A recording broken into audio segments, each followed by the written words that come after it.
സുഹൃത്തുക്കളെ, ഇന്ന് ഞാൻ സംസാരിക്കുന്ന വിഷയം വൈരത്തിൻ്റെയും വിവേചനത്തിൻ്റെയും പ്രശ്നമാണ്. അത് വെറും നൈതിക പ്രശ്നമല്ല, അത് നമ്മുടെ സാമ്പത്തികത്തിൻ്റെ തന്നെ ഹൃദയത്തെ ബാധിക്കുന്ന പ്രശ്നമാണ്. ലോകം മുഴുവൻ വിദ്വേഷം വളരുകയാണ്. മുസ്ലിം വിരുദ്ധ വൈര്യം, കുടിയേറ്റ വിരോധം, ലിംഗവൈവിധ്യമുള്ള ആളുകൾക്കെതിരായ ആക്രമണം എല്ലാം ആശങ്കാജനകമായി ഉയരുന്നു. ഇന്ത്യയും അതിൽ നിന്നൊഴിവല്ല. വൈര്യപ്രസംഗങ്ങളും വിവേചനാത്മകമായ നിയമങ്ങളും ഇന്ന് നമ്മുടെ രാഷ്ട്രീയത്തിൻ്റെ ഭാഗമായിരിക്കുന്നു. വീട് കിട്ടാത്തത്, ജോലി നിഷേധിക്കുന്നത്, ജാഗ്രതാ സേനകളുടെ ആക്രമണം, ഇവിടെ ന്യൂനപക്ഷങ്ങളെ ദിനംപ്രതി ഓർമ്മിപ്പിക്കപ്പെടുന്നു, നിങ്ങൾ രണ്ടാമത്തെ പൗരന്മാർ എന്ന്. പക്ഷേ സഹോദരങ്ങളെ, ഇതൊരു സാംസ്കാരിക പ്രശ്നം മാത്രമല്ല, ഇത് നമ്മുടെ സാമ്പത്തികത്തെ തന്നെ തകർക്കുന്ന പ്രതിസന്ധിയാണ്. സ്ത്രീകൾ പുരുഷന്മാരെക്കാൾ കുറവ് സമ്പാദിക്കുന്നു. ദളിതരും ആദിവാസികളും ഒരേ യോഗ്യതയുണ്ടായാലും കുറവ് വേതനം മാത്രം ലഭിക്കുന്നു. മുസ്ലിങ്ങൾക്ക് കൂടുതലായും അനൗപചാരികമായ തൊഴിൽ. അങ്ങനെ തൊഴിലാളികളുടെ കൈകളിൽ എത്താത്ത വേതനം സാമ്പത്തികത്തിൽ നിന്ന് തന്നെ നഷ്ടപ്പെടുന്നു. തൊഴിലാളികൾ ഉൽപ്പാദകരാണ്, പക്ഷേ ഉപഭോക്താക്കളുമാണ്. അവരുടെ വാങ്ങൽ ശേഷി ഇടിയുമ്പോൾ വിപണി ചുരുങ്ങും.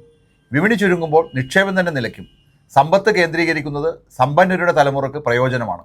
പിന്നോക്കക്കാരുടെ തലമുറക്ക് ദാരിദ്ര്യം മാത്രം പാരമ്പര്യമായി ലഭിക്കുന്നു. ഇത് ഒരു തലമുറകളിലെ കുടുക്കലാണ്. പ്രിവിലേജ് നിലനിർത്തപ്പെടുന്നു, ദാരിദ്ര്യം പുനരുൽപ്പാദിപ്പിക്കപ്പെടുന്നു. ആഭ്യന്തര ആവശ്യത്തിൽ ഇടിവുണ്ടാകുമ്പോൾ സമ്പന്നർ പണം വിദേശത്തേക്ക് കൊണ്ടുപോകുന്നു. ചികിത്സയ്ക്കും ആഡംബരത്തിനും ദുബായിലേക്കും ലണ്ടനിലേക്കും ഇന്ത്യയിൽ സൃഷ്ടിച്ച സമ്പത്ത് വിദേശത്തേക്ക് ഒഴുകുന്നു. ഇതാണ് ഇരട്ട ചോർച്ച. ഇന്ന് വൈര്യം ഒരു സാംസ്കാരിക പ്രശ്നമല്ല, ഇത് ഭരണം നടത്തുന്നവർക്ക് ഒരു രാഷ്ട്രീയ ആയുധമാണ്. തൊഴിലാളികളെ മതം, ജാതി, ലിംഗം എന്നിവയിൽ വിഭജിച്ച് അവരുടെ ശക്തി ദുർബലപ്പെടുത്തുന്നു, വേതനം കുറയ്ക്കുന്നു, അസമത്വം സ്ഥിരപ്പെടുത്തുന്നു. പക്ഷേ യഥാർത്ഥത്തിൽ ഇത് വളർച്ചയെ തന്നെ തകർക്കുന്ന സ്വയം വിനാശമാണ്.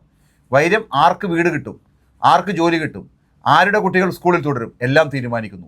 ഇത് ആദ്യം മനുഷ്യരുടെ ഗൗരവം കവർന്നെടുക്കുന്നു, പിന്നെ അവരുടെ വേതനവും. അതിനാൽ സുഹൃത്തുക്കളെ, വൈര്യം വെറും ന്യൂനപക്ഷങ്ങളുടെ പ്രശ്നമല്ല. നിശ്ചലമായ വേതനത്തിൽ കുടുങ്ങിയ ഓരോ തൊഴിലാളിയും, കടത്തിൽ വീണിരിക്കുന്ന ഓരോ കുടുംബവും, തൊഴിൽ കിട്ടാതെ അലഞ്ഞു തിരിയുന്ന ഓരോ ബിരുദധാരിയും, ഇവർക്കെല്ലാം വൈരത്തിൻ്റെ വില അടയ്ക്കേണ്ടി വരുന്നു. അതിനാൽ വൈരത്തിനെതിരെ പോരാടുന്നത് ജനാധിപത്യത്തിനായോ മനുഷ്യാവശ്യങ്ങൾക്കായോ മാത്രമല്ല, ഒരു ന്യായമായ സാമ്പത്തിക ഭാവിക്ക് വേണ്ടിയുള്ള പോരാട്ടമാണ്. അതിനാൽ വൈരത്തിനെതിരെ പോരാടുക നമ്മുടെ കൂട്ടായ ഭാവിയെ സംരക്ഷിക്കാനുള്ള പോരാട്ടമാണ്.